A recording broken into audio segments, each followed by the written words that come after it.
सबको welcome back to study with Tiwari channel. तो जैसा कि आपको पता है, मैं आपका प्रतिदिन 11 AM मॉर्निंग में 11 AM हिंदी का टेस्ट होता है। प्रतिदिन होता है, किसी भी दिन मैं इस क्लास को मिस नहीं करती। प्रतिदिन प्रत्येक दिन आपका ये टेस्ट होता है, तो आप इसको ज़रूर ज्वाइन करें और अपने साथियों के साथ इस क्लास को शेयर भी किया करें, ठीक है, जिससे उनको भी फ़ायदा हो सके। तो गाइज आप देख सकते हो, मुझे लगता है आपको ये हार्ड क्वेश्चन लगते होंगे, लेकिन मेरा मकसद एक क्वेश्चन में 4 क्वेश्चनों को कराना है, इसलिए आपको ये थोड़ा हार्ड लगते होंगे। लेकिन जब आप एग्ज़ाम में बैठोगे तो आपको बहुत ही इजी क्वेश्चन लगेंगे। यदि आपने हार्ड क्वेश्चनों को यहाँ पर कर लिया एग्ज़ाम से पहले, तो एग्ज़ाम में हमें वो ईजी ही लगते हैं। तो आज की क्लास को शुरू करते हैं बिना टाइम ख़राब किए। कौन सा समास विग्रह सही है? इसमें क्या पूछा है? सही है। तो इसमें से 3 तो गलत होंगे और एक कैसा होगा? सही होगा। अध मरा आधा है जो मरा हुआ, रणवीर रण का वीर। अब रण का वीर होता है, रण का वीर होता है, रण बोलते हैं क्षेत्र में, है ना, युद्ध भूमि में, समर क्षेत्र, है ना, पर्यायवाची हो सकते हैं, रण के युद्ध भूमि, समर। तो रण में वीर, ना कि का, तो संबंध नहीं होगा, आएगा इसमें अधिकरण होगा, रण में वीर। राजभाषा, राज्य के लिए भाषा नहीं होती, राज्य की भाषा होती है, राज्य की भाषा। तो राज्य की भाषा से संबंधित है इसमें, तो संबंध तत्पुरुष हो गया। काम चोर, काम का चोर नहीं, काम से जी चुराने वाला, तो काम से जी चुराने वाला, तो इसमें करण तत्पुरुष। तो अध मरा, आधा है जो मरा हुआ, तो इसमें जो मरा की विशेषता बताई गई है कि कैसा है, वो आधा मरा हुआ। तो विशेषण और विशेष का संबंध होता है, तो वो किसमें जाता है? कर्मधारय समास में। तो राइट आंसर कौन सा होगा? फर्स्ट विकल्प। नेक्स्ट, किसी शब्द में कर्मधारय समास नहीं है। गाइज आप थोड़ा लॉजिकली सोचो कि इसमें काटते चलो ना, इसमें से समास को निकालते चलो, तो आप आसानी से राइट आंसर पर जा सकते हो। कोई भी हार्ड नहीं होता। कोई भी टॉपिक पढ़ने के बाद अच्छे से टॉपिक को क्लियर करो, कॉन्सेप्ट को क्लियर करो, तब जाके आप MCQ यूज करोगे, तो बिल्कुल भी कोई भी क्वेश्चन आपको हार्ड नहीं लगेगा। देखो इसमें कर्मधारय समास नहीं है पूछा है, तो देखो सिंपल है। तीव्र बुद्धि, तो इसमें बुद्धि की विशेषता बताई जा रही है, वो कैसी है? तीव्र है, विशेषण विशेष का संबंध है, तीव्र है जिसकी बुद्धि, तो ये तो है इसमें, तो नहीं पूछा था तो कट गया। अब देखो इसमें शिष्टाचार, शिष्ट धन आचार, तो शिष्ट मतलब अच्छा आचार है जिसका, तो शिष्ट है आचार, शिष्ट है जिसका आचार होगा। तो इसमें भी आचार की विशेषता बताई जा रही है, आचार कैसा है उसका, शिष्ट है, तो विशेषण विशेष का संबंध, तो ये भी कट गया। मोटा ताजा, तो गाइज मैं आपको एक बात बताना चाहूँगी, जहाँ पर विशेषण विशेषण आए, दोनों ही शब्द विशेषण विशेषण हो, वहाँ पर भी कर्मधारय समास होता है, जो मोटा भी है और जो ताजा भी है। तो नरोत्तम किसमें होगा? नरों में उत्तम, नरों में उत्तम, नर धन उत्तम, दीर्घ गुण स्वर संधि हो गई इसमें, नरों में उत्तम, तो इसमें कौन सा होगा? तत्पुरुष होगा, तो यही गलत होगा। बाकी के तीनों सही है। कर्मधारय समास का उदाहरण इसमें नहीं पूछा था, तो नहीं कौन सा है? दूसरा विकल्प। नेक्स्ट, कौन सा समास तत्पुरुष समास नहीं है? इसमें पूछा है कौन सा समास तत्पुरुष समास नहीं है, तो बताइए कौन सा होगा इसका राइट आंसर? पुष्पांजलि, कर्माधीन, धर्मांत और अनुरूप। देखो साथ के साथ आपको संधि भी क्लियर हो सकती है। पुष्प धन अंजलि, दीर्घ स्वर संधि, कर्म धन अधीन, दीर्घ स्वर संधि, धर्म धर्म धन अधर्म, ये तो हाँ, धर्म धन अधर्म, तो इसमें भी दीर्घ स्वर संधि हो गई। अब बताइए तत्पुरुष समास कौन सा नहीं है? नहीं है पूछा है, ध्यान रखना, नहीं है, तो बताइए कौन सा होगा इसमें? पुष्प अंजलि, पुष्पांजलि, पुष्पों की अंजलि, पुष्पों की अंजलि, है ना, अंजलि बोलते हैं जिस प्रकार से आप अर्घ देते हो ना सूर्य को खोंच में भर के पानी, तो वही होती है फूलों से भरी हुई। तो इसमें पुष्प अंजलि, पुष्पों की अंजलि, की शब्द आ गया, संबंध तत्पुरुष समास इसमें तो है। कर्म अधीन, तो कर्म में अधीन नहीं होता, कर्म पर अधीन होता है, कर्म पर अधीन, तो ये भी गलत, मतलब सही है लेकिन इसमें नहीं पूछा था। धर्मा धर्मा अधर्म, धर्मा धर्म, तो धर्म धर्म पर अधर्म, धर्म और अधर्म होगा, धर्मा धर्म, धर्म और अधर्म, तो ये क्या होगा? धर्मा धर्मा धन धर्मांध है, तो धर्म से अंधा है, धर्म से अंधा है, धर्म से अंधा, तो करण तत्पुरुष हो गया। इसमें मैं सोच रही थी कि इसमें धर्म और अधर्म है, तो अधर्म और अधर्म नहीं है, इसमें क्या है, धर्म से अंधा, धर्मांध, क्या है ये, धर्मांध शब्द है, धर्म से अंधा। कर्म पर अधीन, पुष्पों की अंजलि, तो ये तीनों ही विकल्प तत्पुरुष समास के हैं। अनुरूप आपको वैसे ही पता है, अनु आ रहा है इसमें, तो अनुरूप किसमें जाएगा, अव्ययीभाव समास में। नेक्स्ट 71वां क्वेश्चन, कौन सा समास तत्पुरुष है, कौन सा समास तत्पुरुष है, सुपाच्य, सप्तपदी, गुण युक्त और त्रिभुज, बताइए कौन सा होगा इसमें। देखो सुपाच्य, इसमें पाच्य पाच्य क्रिया, पच धातु में जब मैंने ये प्रत्यय जोड़ा तो बना पाच्य, तो इसमें क्या होगा, सुपाच्य जो पचने योग्य है, तो इसमें पाचन की विशेषता बताई जा रही है। सु माने कैसा है, वो अच्छा, तो इसमें कौन सा हो गया, कर्मधारय तत्पुरुष समास, कर्मधारय समास हो गया, तो डिलीट। त्रिभुज, अब आपको पता है 3 भुजाओं का समूह, तो त्रिभुज द्विगु में भी जा सकता है और बहुविधि भी हो सकता है, तो ये भी डिलीट। सप्तपदी, 7 सप्तपदी बोलते हैं विवाह में जो 7 फेरे होते हैं ना, उसको बोलते हैं सप्तपदी, तो इसमें बहुब्री होगा। गुण युक्त, गुणों से युक्त, गुण से युक्त, तो करण तत्पुरुष समास हो गया, तो तीसरा विकल्प बिल्कुल सही है। नेक्स्ट, किस शब्द में कर्मधारय समास नहीं है, तो किस विकल्प में कर्मधारय समास नहीं है, बताइए कौन सा होगा इसमें। देव ऋषि, विद्युत चंचला, सन्मार्ग और शीतोष्ण,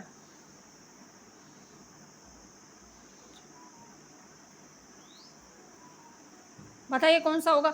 देव ऋषि, जो देव है, जो ऋषि है, तो इसमें तो है विशेषण विशेष।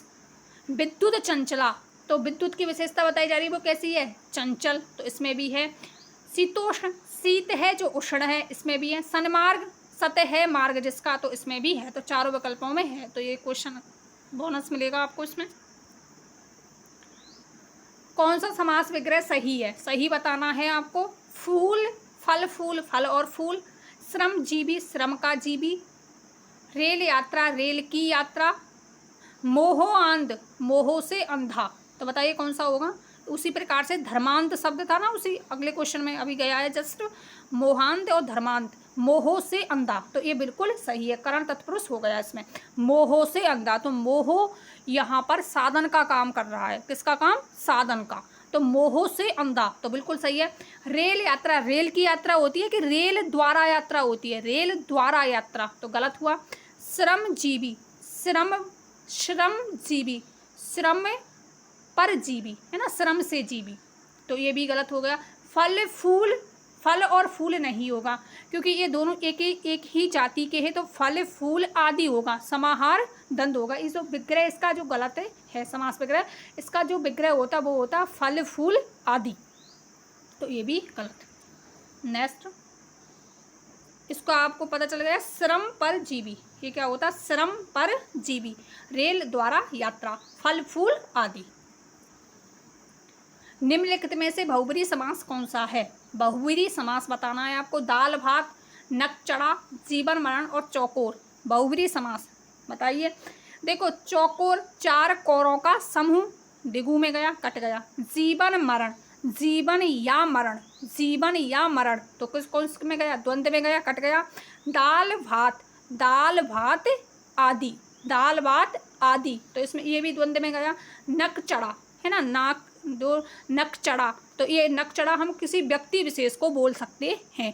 यदि व्यक्ति विशेष के लिए रूढ़ हो जाए तो वो किस में जाता है, बहुब्री समास में जाता है, जो अद्वितीय होता है, तो नक चढ़ा किस में जाएगा, बहुब्री समास में। द्वंद्व समास कौन सा नहीं है, द्वंद्व समास कौन सा नहीं है पूछा है। हरा सगन, नौन तेल, हरि हर, पाप पुण्य, तो बताइए इसमें कौन सा होगा। द्वंद्व समास नहीं है पूछा है, क्या पूछा है, नहीं है। देखो पाप पुण्य, पाप या पुण्य होगा, पाप या पुण्य, पाप या पुण्य, तो इसमें कौन सा हो गया, इतरेतर द्वंद्व, इतरेतर द्वंद्व। हरि हर, हरि और हर, तो हरि बोलते हैं विष्णु को और हर बोलते हैं महादेव को, है ना, युग्म शब्द भी ध्यान रखना है इसका, हरि और हर, तो इसमें कौन सा हो गया, वैकल्पिक द्वंद्व। पाप या पुण्य, जीवन या मरण, तो इसमें होता है इतरेतर द्वंद्व। नौन तेल, नौन तेल आदि, इसमें होता है समाहार द्वंद्व। तो आपको पता है द्वंद्व के 3 प्रकार होते हैं, इसमें हो गया समाहार, इसमें हो गया वैकल्पिक, और इसमें कौन सा हो गया, इतरेतर द्वंद। हरा सघन, अब आप बताइए हरा सघन किस में जाएगा, जो हरा भी है और जो सघन भी है। जैसे पेड़ है ये, तो पेड़ की विशेषता बताई जा रही है, जो हरा भी है और सघन भी है, तो दोनों विशेषण विशेषण आ गए। तो दोनों ही शब्द यदि विशेषण विशेषण हो तो वो कर्मधारय समास में ही जाते हैं। विशेषण विशेष हो, उपमा उपमेय हो या उपमेय उपमान हो, है ना, रूपी शब्द आ जाए, समान शब्द आ जाए, दोनों ही विशेषण विशेषण हो या विशेष और विशेषण हो, तब भी कर्मधारय समास होता है। कौन सा समास विग्रह सही है, कौन सा समास विग्रह सही है बताना। छल कपट, छल और कपट, आय व्यय, आय और व्यय, सभा पंडित, सभा का पंडित, पर्वत आरोहण, पर्वत का आरोहण। तो देखो पर्वत का आरोहण होता है कि पर्वत पर चढ़ा जाता है ना, पर्वत पर चढ़ा जाता है, तो पर्वत पर आरोहण होगा, पर्वत पर, यहाँ पे क्या आना चाहिए था, पर शब्द। सभा पंडित, सभा का पंडित होता है, सभा में पंडित होता है, सभा में पंडित, तो ये भी कट गया। छल कपट, छल और कपट, आय और व्यय, आय व्यय, आय और व्यय, ये बिल्कुल सही है। आय और व्यय, आय भी हो रही है और व्यय भी कर रहे हैं, तो विलोम शब्द हो गए आय और व्यय, तो ये बिल्कुल सही है। छल कपट, छल कपट आदि होगा, ये छल कपट आदि समाहार द्वंद होगा, तो ये विग्रह सही नहीं है। आय और व्यय बिल्कुल सही है। निम्नलिखित में से बहुब्रीहि समास कौन सा है, बहुब्रीहि समास कौन सा है बताइए। अनुचर, युवराज, तिमाही और विशालकाय। देखो इसमें काय की जो विशेषता बताई जा रही है वो कैसी है, विशालकाय, काय बोलते हैं शरीर को, तो विशालकाय इसमें तो है, कर्मधारय समास हो गया, तो ये तो कट गया। तिमाही, 3 माहों का समूह, ये भी द्विगु समास होगा। युवराज, राजा की विशेषता बताई जा रही है वो कैसा है, युव, है ना, युव माने होता है जवान, युवक, तो इसमें कर्मधारय होगा। अनुचर हम किसको बोल सकते हैं, सेवक को, अनुचर किसको बोल सकते हैं, सेवक को, तो ये एक रूढ़ शब्द है, एक अद्वितीय शब्द है जो प्राचीन काल से प्रयोग में लिया जा रहा है, तो ये किसमें जाएगा, बहुब्रीहि समास में। निम्नलिखित में से बहुब्रीहि समास का उदाहरण कौन सा शब्द है, बहुब्रीहि समास बताना है आपको। षटकोण, षटकोणों का समूह, समूह शब्द आते ही आपको पता है किसमें जाएगा, द्विगु समास में, बिल्कुल सही। दोपहर, इस प्रकार से दोपहर सही होता है, आप इसे देख लेना, शब्द शुद्धि में ये सही होता है, ज़्यादातर हम इस प्रकार से लिख देते हैं, ये गलत है।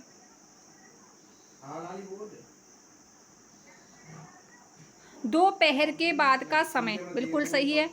तिराहा, 3 राहों का संगम, बिल्कुल सही है। चारपाई, 4 पाँवों का पलंग, तो चारपाई जैसे ही बोलते हैं कहने को, तो चारपाई हम, 4 पाए कुर्सी के भी होते हैं, 4 पाए मेज के भी होते हैं, तो मेरे सामने ना मेज कुर्सी रखी हैं तो इनका ही नाम ले दिया मैंने, तो 4 पाए कुर्सी के भी होते हैं और 4 पाए मेज के भी होते हैं, लेकिन जैसे ही हमने 4 पाई बोला तो हमारे मस्तिष्क में सीधी की सीधी जो इमेज बनती है वो खाट की बनती है, तो ये किसके लिए रूढ़ हो गया, किस खाट के लिए, 4 पाँवों का पलंग किसे बोलेंगे, खाट, तो 4 पाई। आई होप आपको समझ आ रहा होगा अच्छे से। निम्नलिखित में द्वंद्व समास का शब्द है, तो 11 AM क्लास होती है, सभी फ्रेंड्स जरूर जुड़ा करें। निम्नलिखित में से द्वंद्व समास कौन सा है बताइए, द्वंद्व बताना है आपको। परमाणु, परम है जो अणु, तो अणु की विशेषता बताई जा रही है कैसा है, परम, तो ये कट गया, ये किसमें जाएगा, कर्मधारय समास में जाएगा। दुसूती, है ना, 2 सूतों से बना हुआ, तो ये किसमें जाएगा, द्विगु में जाएगा। रामायण, ये तो वाल्मीकि ने लिखी थी, तो ये तो व्यक्ति विशेष है, तो ये कर्मधारय उसमें जाएगा, बहुब्रीहि में कट गया। मक्खी मच्छर द्वंद्व में जाएगा, मक्खी मच्छर आदि समाहार द्वंद्व। इस प्रकार से काटते हुए चलें। निम्नलिखित में से कौन सा शब्द द्वंद्व समास का उदाहरण नहीं है, किस समास का, द्वंद्व समास का उदाहरण। 68, नौन तेल, जलवायु और कठेरा, बताइए 82वें क्वेश्चन पे आ गए हैं। मैंने संधि, उपसर्ग, प्रत्यय और समास अब तक 82 क्वेश्चन कर लिए इन चारों के। समास का उदाहरण नहीं है। 68 किससे बनाए, 8 और 60 से, तो छोटी संख्या पहले आती है और बड़ी संख्या बाद में। 8 और 60, 8 और 60 बना 68। नौन तेल आदि, तो ये किस में जाएगा? समाहार द्वंद्व में, ये भी है द्वंद्व समास। जलवायु, ये भी है। कठहरा, कठहरा किसको बोलते हैं ना, वो जेल में जब हम जाते हैं न्यायालय वगैरह तो उसमें कठहरा होता है, जिसमें जो अपराधी होता है उसको पेश किया जाता है कुछ बोलने के लिए। तो ये किसी विशेष शब्द है ना, कोई विशेष शब्द के लिए रूढ़ हो गया है कठहरा, तो ये किस में जाएगा? बहुब्रीहि समास में। निम्नलिखित में से द्विगु समास किसमें नहीं है? द्विगु समास किसमें नहीं है? तिकोना, त्रिभुज, दुमट और नक्टा। तो ये तो सिंपल सा है। नक्टा किस में जाएगा? बहुब्रीहि में जाएगा, कोई व्यक्ति विशेष के लिए रूढ़ है। दुमट है ना, दोमट मिट्टी के लिए आया है। त्रिभुज तीन भुजाओं का समूह, तिकोना 3 कोनों का समूह। निम्नलिखित में से द्विगु समास कौन सा है? चौकन्ना, 36, शताब्दी और पंचामृत। बताइए कौन सा होगा इसमें? देखो ये चारों ही शब्द शुद्ध हैं। पंचामृत किस में जाएगा? बताइए। पंचामृत किसे कहते हैं? 5 अमृतों का जो होता है विशेष रूढ़ है। 5 अमृत होते हैं इसमें, है ना, जैसे दूध हुआ, दही हुआ, शक्कर, है ना, इस प्रकार से 5 अमृतों को मिलाकर के जल जो शिव है उसका राज्य अभिषेक किया जाता है ना, अभिषेक किया जाता है। तो ये तो रूढ़ है। 36, 6 और कितना हुआ? 30, तो इसमें तो द्वंद्व हुआ, ये भी कट गया। चौकन्ना हम सजक किसी व्यक्ति विशेष के लिए बोल सकते हैं चौकन्ना, या इसको बोल सकते हैं सजक, तो ये भी बहुब्रीहि में जाएगा। शताब्दी 100 वर्षों का समूह, तो ये किस में जाएगा? द्विगु समास में। कौन सा समास द्वंद्व समास नहीं है? कौन सा समास द्वंद्व समास नहीं है? इस प्रकार के क्वेश्चन आते हैं। नहीं है समास विग्रह कौन सा सही है, समास विग्रह कौन सा सही नहीं है। धन दौलत आदि, समाहार द्वंद्व, बिल्कुल सही है। भूखा प्यासा, 35 और पाप पुण्य, बताइए कौन सा होगा? अभी भी आया पाप या पुण्य, इतरेतर द्वंद्व हो गया, इसमें भी है। 35 अभी आया था, और आता है बीच में। 35 किससे बना है? 30, 5 और 30 से। ध्यान रखना, छोटी संख्या पहले आती है, 5 और 30। 5 और 30 से बना है 35। भूखा प्यासा क्या है? जो भूखा है, जो प्यासा है, दोनों ही शब्द क्या है? ये विशेषण हैं। तो किसमें जाएगा? कर्मधारय समास। तो राइट आंसर दूसरा विकल्प। 86वां कौन सा समास विग्रह सही है? मोहांध, मोहो में अंधा, गलत, मोहो से अंधा होता है। ख्याति प्राप्त, ख्याति को प्राप्त, तो ये बिल्कुल सही है। ख्याति प्राप्त, ख्याति को प्राप्त, जिसके पीछे प्राप्त शब्द आता है ना, प्राप्त, आपदा, शब्द आते हैं ना, वो कर्म तत्पुरुष में ही जाते हैं। धर्म आश्रित, गलत, धर्म पर आश्रित, ये भी गलत हुआ। खट्टा मीठा, खट्टा और मीठा, तो इसमें 2 विकल्प सही हैं, खट्टा और मीठा। देखो इसमें कर्मधारय भी हो सकता है और द्वंद्व भी हो सकता है, दोनों हो सकते हैं, वो तो आपको विकल्प के अनुसार आंसर देना होगा। खट्टा मीठा, खट्टा और मीठा भी हो सकता है, और जो खट्टा है जो मीठा है उसमें कर्मधारय हो सकता है। तो एक शब्द में 2 से अधिक समास हो सकते हैं। हमें डिसाइड विकल्प के अनुसार करना होगा कि कौन सा आंसर सही होगा। तो इसमें 2 विकल्प सही हैं। अपादान तत्पुरुष समास कौन सा है? अपादान बताना है। तर्क से सिद्ध, तो करण हो गया, कट गया। प्रकाश से युक्त, तो करण हो गया, कट गया। स्वर्ण हार, स्वर्ण से बना हुआ हार, स्वर्ण से साधन का काम कर रहा है। प्रकाश से युक्त साधन का काम कर रहा है। तर्क से सिद्ध साधन का काम कर रहा है। तो तीनों ही विकल्प कट गए। राजद्रोह, राज से द्रोह करने वाला, द्रोह करेगा तो अलग होगा, तो इसमें होगा अपादान तत्पुरुष समास। कौन सा समास विग्रह सही है? कल कराया था, मतलब कल ऐसा क्वेश्चन आया था, तो आप उसके हिसाब से भी इस क्वेश्चन को कर सकते थे। कुष्ठाश्रम, कुष्ठों का आश्रम, गलत। मैंने बताया था यदि आप शब्द के पीछे आश्रम शब्द आ जाए, रसोई शब्द आ जाए, आलय शब्द आ जाए, उसमें होता है संप्रदान तत्पुरुष समास। कुष्ठों के लिए आलय, जो कुष्ठ रोग से ग्रसित जो पीड़ित व्यक्ति होते हैं उनके लिए जो आश्रम होता है उसको बोलते हैं कुष्ठाश्रम। गौशाला, शाला शब्द सॉरी गौशाला, गाँव की शाला नहीं होती, गौ के लिए शाला होती है, गौ के लिए शाला, तो ये भी कट गया। मुनिराज, मुनियों का राजा नहीं होता, आपने संस्कृत में भी पढ़ा होगा, मुनियों में राजा होता है, मुनीषु है ना, कबीसु आपने पढ़ा हुआ, कवियों में कालिदास, कबीशु। तो मुनि राजा मुनियों में राजा होता है, ना कि मुनियों का राजा। गौ के लिए शाला होती है, कुष्ठों के लिए आश्रम होता है, इसलिए ये तीनों ही विकल्प गलत हैं। तो राइट आंसर कौन सा होगा? दूसरा विकल्प, लोकोत्तर, लोक से उत्तर, इसमें संधि हो गई गुण स्वर संधि। नेक्स्ट 89वां क्वेश्चन, कौन सा समास बहुब्रीहि समास नहीं है? बहुब्रीहि समास नहीं है कूप मंडूक, तो सीमित ज्ञान वाला हो गया। कूप मंडूक तो ये तो रूढ़ शब्द है, तो बहुब्रीहि का है। प्रज्ञा चक्षु, ये किसका है? बहुब्रीहि का। प्रज्ञा चक्षु, प्रज्ञा चक्षु जो आंखों से नहीं देखता हो, है ना, प्रज्ञा चक्षु, तो इसको रूढ़ शब्द है।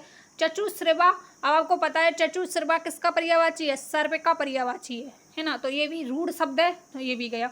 गर्भ शून्य, गर्भ से शून्य, गर्भ से शून्य, ध्यान रखना गर्भ शून्य में जो समास होगा वो अपादान होगा, ना कि करण होगा, ध्यान रखना। गर्भ से शून्य अलग हो रहा है, तो अपादान होगा इसमें। कौन सा समास कर्मधारय समास नहीं है? कर्मधारय समास नहीं है। सिंधु हृदय, सिंधु के समान हृदय, सिंधु के समान हृदय की विशेषता बताई जा रही है, कैसे आए? सिंधु के समान, है ना, उपमा अलंकार, तो ये है। ऋषि राज, जो ऋषि है जो राजा है, जो ऋषि है जो राजा है, ये भी है, बिल्कुल सही है। शिष्टाचार, शिष्ट है जो आचार, शिष्ट है जो आचार, ये भी है। ऊंच नीच, नीच आदि, ये तो किस में जाएगा? ये तो द्वंद्व में जाएगा, ऊंच नीच आदि, द्वंद्व समास, समाहार द्वंद्व हो गया इसमें, तो ये कट गया। नेक्स्ट अब मैंने आपको समास के 90 क्वेश्चन तक करा दिए हैं, 90 क्वेश्चन। तो आई होप आपको समास प्रकरण और प्रत्यय प्रकरण और उपसर्ग प्रकरण और संधि प्रकरण अच्छे से क्लियर हो गए होंगे 90 क्वेश्चनों के अंतर्गत। आप बार बार इन वीडियो को देखें जिससे आपका क्वेश्चन कटे नहीं एग्जाम में, ठीक है। समझ में नहीं आए एक बार तो 2 बार देख सकते हैं, और एक क्वेश्चन के अंतर्गत 4 क्वेश्चन हैं, तो आप आसानी से अपने समास प्रकरण को आसानी से कर सकते हो। पहले आप टॉपिक को अच्छे से पढ़ें, टॉपिक पढ़ने के बाद आपको क्वेश्चन लगाना बहुत ज़रूरी होता है, जिससे आपको पता चल सके कि कैसे क्वेश्चन आते हैं। जितने भी क्वेश्चन आए हुए एग्जाम में हैं। अब देखो, अब शिक्षण विधियों के क्वेश्चन 15 आते हैं, चाहे संस्कृत की हो चाहे हिंदी की हो, तो समान मैटर है, तो इनको आप अच्छे से रेडी करें। अब 50 दिन बचे हैं आरटेट में, जुलाई में होने वाली 23 या 24 जुलाई को, तो 50 दिन मान करके चलें। तो आप अपने टाइम को इस प्रकार से मैनेज करें कि आपका जो सिलेबस है वो पूरा कंप्लीट हो सके। तो आपको इस महीने में क्या करना है? रिवीजन करना है 2 महीने, और जुलाई में आपको प्रैक्टिस टेस्ट लगाने हैं 10, कम से कम 150 क्वेश्चनों का प्रैक्टिस टेस्ट लगाना होगा। तो आप ले सकते, अरिहंत का जो टेस्ट पेपर है वो अच्छा आता है, अरिहंत का ले सकते हो, सिकवाल का भी ले सकते हो, अलग अलग गाइड है, आप अपने हिसाब से ले सकते हो। व्याकरण शिक्षा स्वतंत्र रूप से किस विधि में नहीं दी जा सकती? तो ये रीट लेवल में आया, रीट 2017 लेवल 1 में पूछा गया था। व्याकरण की शिक्षा, अब आपको पता होगा कि व्याकरण की कौन कौन सी विधियां होती हैं, तो उनको आप लगा दो, और जो व्याकरण की विधि नहीं है उसको हटा दो। बताइए, स्वतंत्र रूप से किस विधि में नहीं दी जाती? तो बताइए कौन सी में दी जाती है? भाषा संसर्ग विधि में दी जाती है, आगमन विधि, निगमन विधि, पाठ्य पुस्तक विधि, तो कौन सा होगा इसमें बताइए? व्याकरण शिक्षा स्वतंत्र रूप से किस विधि में नहीं दी जाती है? भाषा संसर्ग विधि, आगमन विधि, निगमन विधि, पाठ्य पुस्तक विधि, तो स्वतंत्र रूप से नहीं दी जाती। तो भाषा संसर्ग विधि में स्वतंत्र रूप से नहीं दी जाती है। भाषा संसर्ग विधि में जो व्याकरण की शिक्षा होती है वो पाठ के साथ ही दी जाती है। जैसे कि गद्य का लेसन पढ़ाया हमने बच्चों को, उसके बाद प्रश्नोत्तर होते हैं पाठ से संबंधित, और पाठ आया है उसमें पाठ में आए हुए जो व्याकरण के क्वेश्चन है वो भी साथ के साथ टीचर करा देता है, वो होती है भाषा संसर्ग विधि। इसी को अव्याकृत विधि भी बोल सकते हैं। निम्नलिखित में से रचना शिक्षण की विधि नहीं है। रचना शिक्षण की विधि नहीं है। रचना, प्रवचन विधि, निर्देशन विधि, प्रश्नोत्तर विधि, तो बताइए रचना शिक्षण, भाषा संसर्ग विधि किस में आती है? व्याकरण शिक्षण में, तो ये नहीं है। किस विधि में भाषा संगठन पर बल दिया जाता है? तो सीधा सीधा है, आपको पता होगा भाषा संगठन पर बल किस में दिया जाता है? सैनिक विधि में। स्वैच्छर वाचन की दक्षता के लिए आप बालक में किन किन कुशलताओं को विकास चाहेंगे? स्वैच्छर वाचन, स्वैच्छर वाचन, उच्चारण की शुद्धता, भाषण में प्रभाव, वाचन की स्पष्टता या उपयुक्त सभी। तो देखो, स्वैच्छर वाचन करा रहे हैं बच्चों को तो शुद्धता भी होनी चाहिए, प्रभाव भी ठीक होना चाहिए। ये नहीं आपने एक शब्द बोल दिया फिर उसके बाद आपने 4 मिनट बाद बोला, तो वो भी गलत है। और स्पष्टता होनी चाहिए जिससे बच्चे भी स्पष्ट बोल सकें। तो उपयुक्त सभी। ऊपरी धन उक्त, तो कौन सी संधि हो गई? यड़ संधि। शिक्षण में श्रव्य दृश्य सामग्री का सर्वाधिक महत्व है क्योंकि ये शिक्षण को रोचक बनाती है, ये शिक्षण को सरल बनाती है, ये शिक्षण को जीवंत बनाती है, ये शिक्षण को समय बचाने के लिए बनाती है। बताइए कौन सा होगा इसमें? देखो, सरल और ये तो कट गया, अब इसमें से बताना है आपको कौन सा होगा राइट आंसर। ये शिक्षण को रोचक तो बनाती है और जीवंत भी बनाती है, तो कौन सा होगा बताइए। देखो, संस्कृत में जब ये क्वेश्चन पूछा था उसमें तो माना था रोचक, और हिंदी में पूछा है तब इसमें माना था जीवंत। दोनों ही सही हो सकते हैं।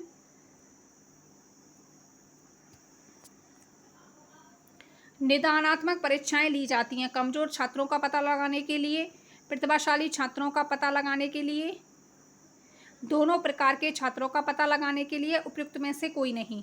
निदान, निदान का मतलब क्या होता है? बीमारी की खोज करना, बीमारी का पता लगाना, कमजोर छात्रों का पता लगाना। पहले होता है उपलब्धि परीक्षण, उपलब्धि परीक्षण जब हम लेंगे बच्चे का उसके बाद होता है निदान, और फिर निदान के बाद होता है उपचार। तो प्रतिभाशाली छात्रों का पता लगाने नहीं, दोनों प्रकार के नहीं, इसमें जो कमजोर छात्र होते हैं उनका पता लगाने के लिए दी जाती है। सहचार्य विधि का आविष्कार कौन है? तो सिंपल सा है, मैडम मॉन्टेसरी। अभिक्रमित अनुदेशन के मुख्य प्रकार निम्न में से कौन कौन से हैं? रेखीय, साकीय, अवरोह और उपयुक्त सभी। तीनों ही होते हैं। रेखीय को आपको पता ही होगा, रेखीय कौन है? स्किनर। साकीय के कौन है? आपको पता होगा, क्राउडर। निम्नलिखित में से व्याकरण शिक्षण के लिए उपयुक्त विधि नहीं है? भाषा संसर्ग विधि, निगमन विधि, आगमन विधि। ये तो तीनों व्याकरण शिक्षण की हैं लेकिन अनुकरण विधि नहीं है। भाषा शिक्षण में उच्चारण शुद्धता के लिए प्रयोग किया जाता है OHP, overhead projector, gramophone, Linguaphone और माइक्रोफोन। बताइए कौन सा होगा?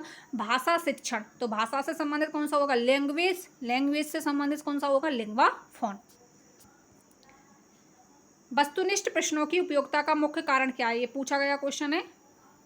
व्याकरण व्यापक शिक्षण, विद्यार्थियों का हित, समय की बचत या निष्पक्ष मूल्यांकन। निहिदन पक्ष, कौन सी संधि हो गई इसमें?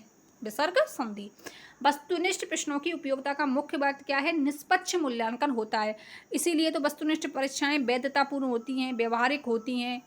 तो निष्पक्ष मूल्यांकन, इसमें जो व्यक्ति होता है, जो टीचर होता है, उसके विचारों का प्रभाव नहीं पड़ता। निबंधात्मक जो परीक्षाएं होती हैं वो निष्पक्ष, और यदि आपसे पूछा जाए निबंधात्मक परीक्षाओं का दोष क्या है, वो उसमें ये चल सकता है कि वो निष्पक्ष नहीं होती।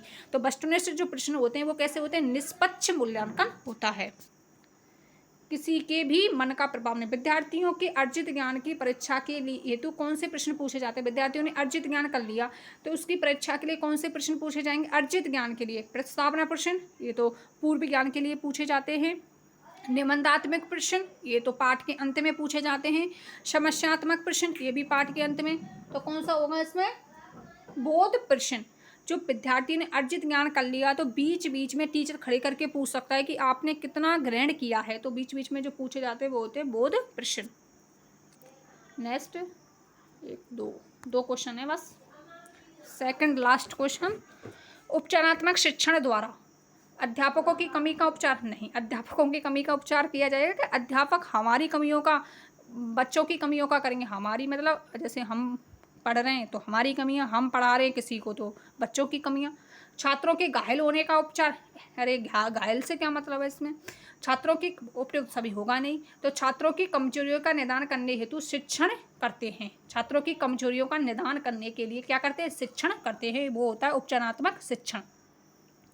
देखो एक चीज़ बताना चाहूँगी, ये तो होता है उपचारात्मक शिक्षण, और निदान क्या होता है? निदानात्मक परीक्षण होता है।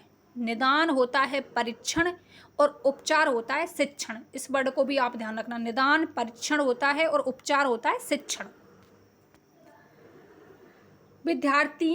विद्यार्थी पाठ्य पुस्तकों का उपयोग करते हैं स्वाध्याय में, पठन में, सीखने के अनुभव में, उपयुक्त सभी में। तो स्वाध्याय में करते हैं, पठन में भी करते हैं, सीखने के अनुभव में तो उपयुक्त सभी में। तो ये थे आज की क्लास के क्वेश्चन।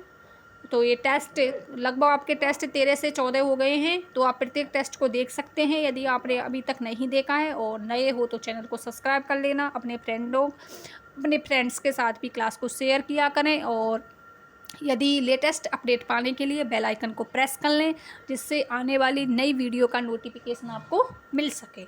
मिलते हैं इसी प्रकार के महत्वपूर्ण क्वेश्चनों के साथ। तब तक आप अपना ध्यान रखिएगा। सिर्फ 50 दिन बचे हैं रीट के पेपर में, तो आप अपना टाइम मैनेजमेंट अच्छे से करना, जिससे आपका सिलेबस पूरा हो सके। Bye bye, take care all of you. जय हिंद, जय भारत।